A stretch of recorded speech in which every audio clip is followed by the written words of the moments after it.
Now it's time to find out a little bit more about Darryl the man. So, Darryl, let's talk about your upbringing and how you sort of got to where you are. I did 10 years on active duty in the United States Marine Corps, which really helped to solidify a lot of the person who I am. After that, I went and did 10 years in the private sector. And just like, my service in the Marine Corps, I was able to serve with some outstanding men and women overseas and in some very dangerous and rough areas such as Afghanistan and Iraq. And took on some leadership roles over there, had the opportunity to create some very strong and solid relationships, and had some very awesome, outstanding experiences as well.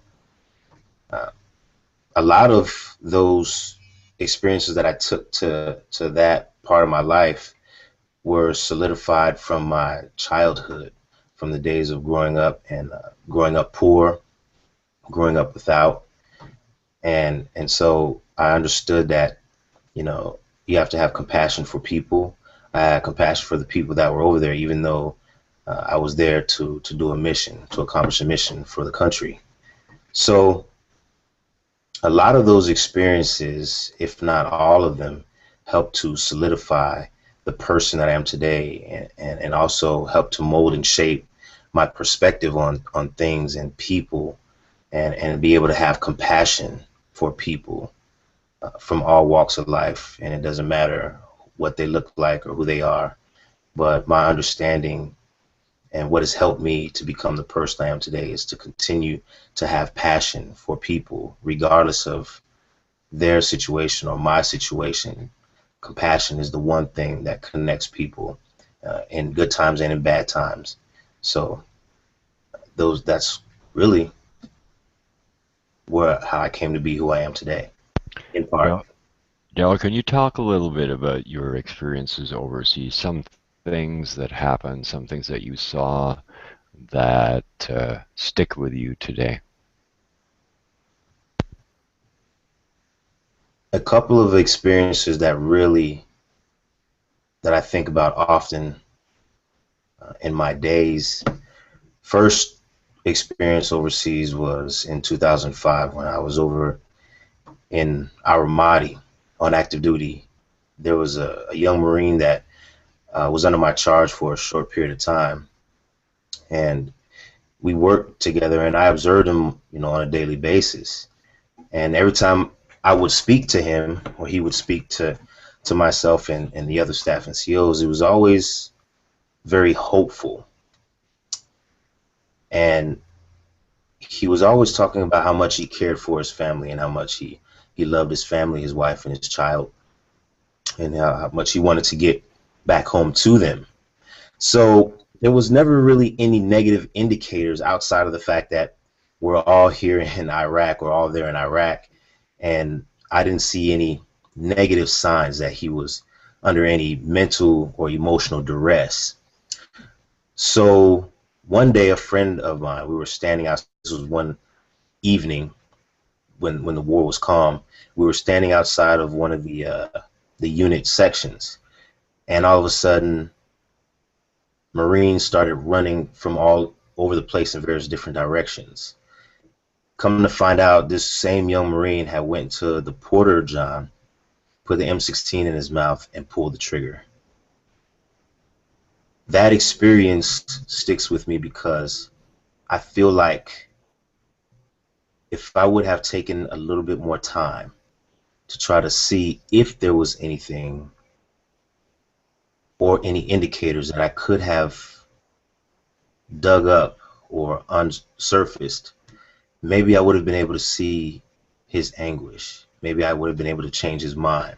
Maybe I would have been able to save him, at least keep him from committing suicide, get him some help, allow him to move from the place of anguish and despair that he was in to another place. And he had took his life because he was going through some marital stresses, and his wife, same thing that a lot of service members go through. They're out away serving, and their spouse, or because of the disconnection, there's something going on in their relationship, and many people don't see those signs. And that's one that really, really sticks with me. The second one that sticks with me is on January 23rd, 2000, I think it's 2007.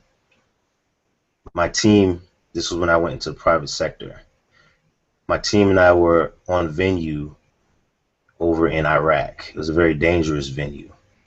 And if anyone has ever seen Black Hawk Down, the day was similar to that.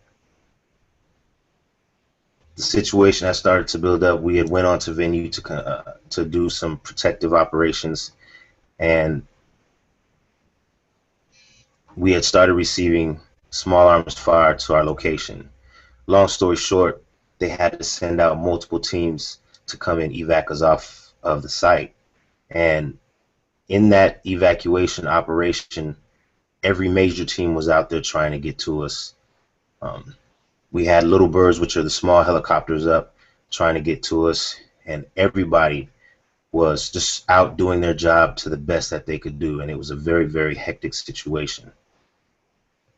In that evacuation operation, we lost a few men. That stands out to me because those men gave their life trying to come and save me. And the book says that there's no greater love that a man hath than to lay down his life for his friends. And that is a very, very strong thing to grasp when you grasp the concept that someone laid down their life so that you could go on with yours. That's very, very strong. And it takes the ultimate mindset that no matter what, I'm going to go and rescue my friend, my partner, my loved one. And so that day sticks out to me because I'm still here, and those people that are gone are the heroes.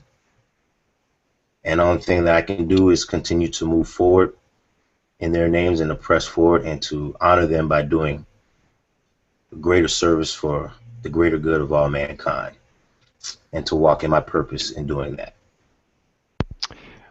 A lot of people come out of the service with a chip on their shoulder, with feeling either depressed, down, or angry. You seem to have gone in the other direction.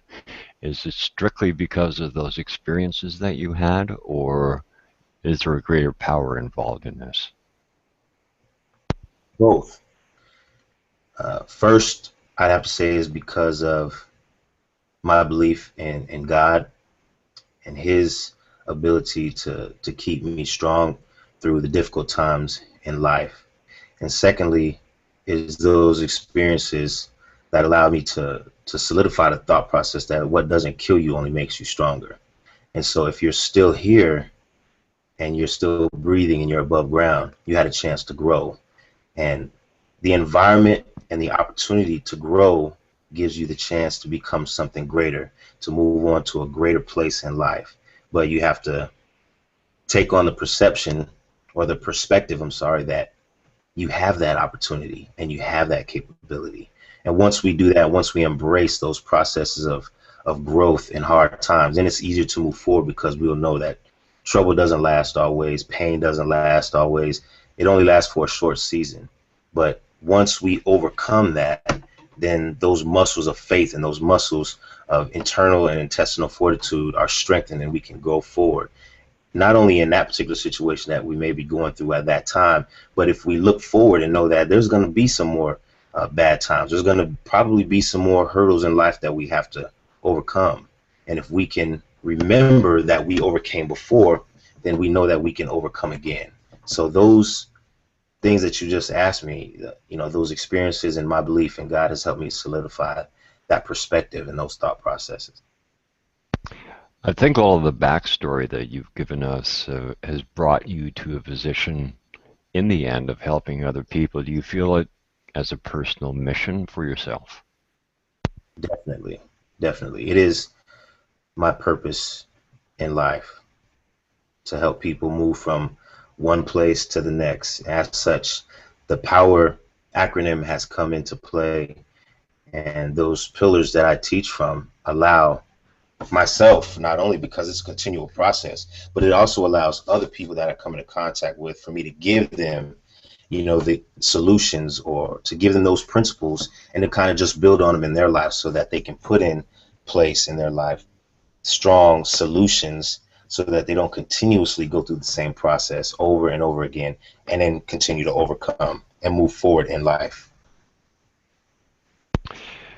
Tell us the 5 things that people need to know based on the power principle. Well, how can I put this very easily? In life, of course, there's going to be obstacles and opportunities to grow. So, one thing that we have to continuously keep in mind is that there's a process, the process of overcoming or going through. And it really boils down to three simple parts: resilience, have the ability to be resilient, bounce back. When life presses you, bounce back, don't stay down, get up. So once we learn that we have to be resilient, we can bounce back. Secondly, bring some resolve to the problem. We find out, okay, once we bounce back, what is it that we need to do?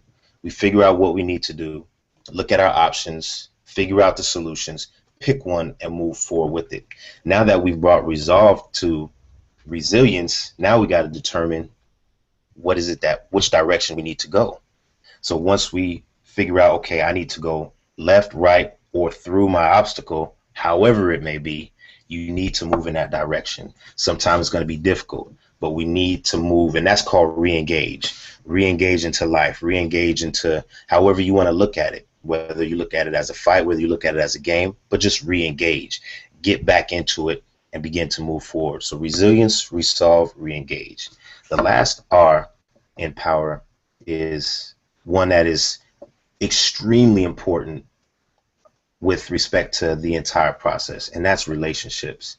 Without relationships, it is very difficult to move forward in life, because relationships are those things that help us connect with people, people connect with us, and also give us opportunities and choices that we can exploit and begin to move forward.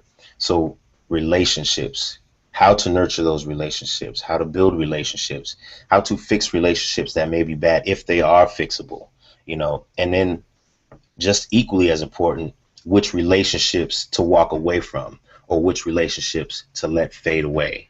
Okay. We don't like to burn bridges in life, but there's some relationships that you may just have to distance yourself from or allow to fade out in your life. But relationships is very, very, very important.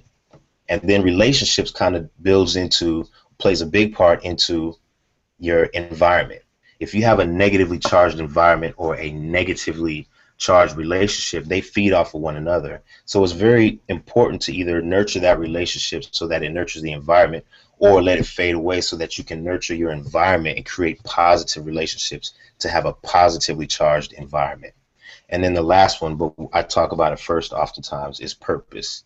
Know your purpose. We have to know our purpose for whatever it is that we're doing in life. And once we know our purpose, it's much easier to move forward. Just like a ship that sets sail, it has already purposed where it's going. A ship that sets sail without a destination is just afloat and is likely to shipwreck somewhere down or somewhere at sea.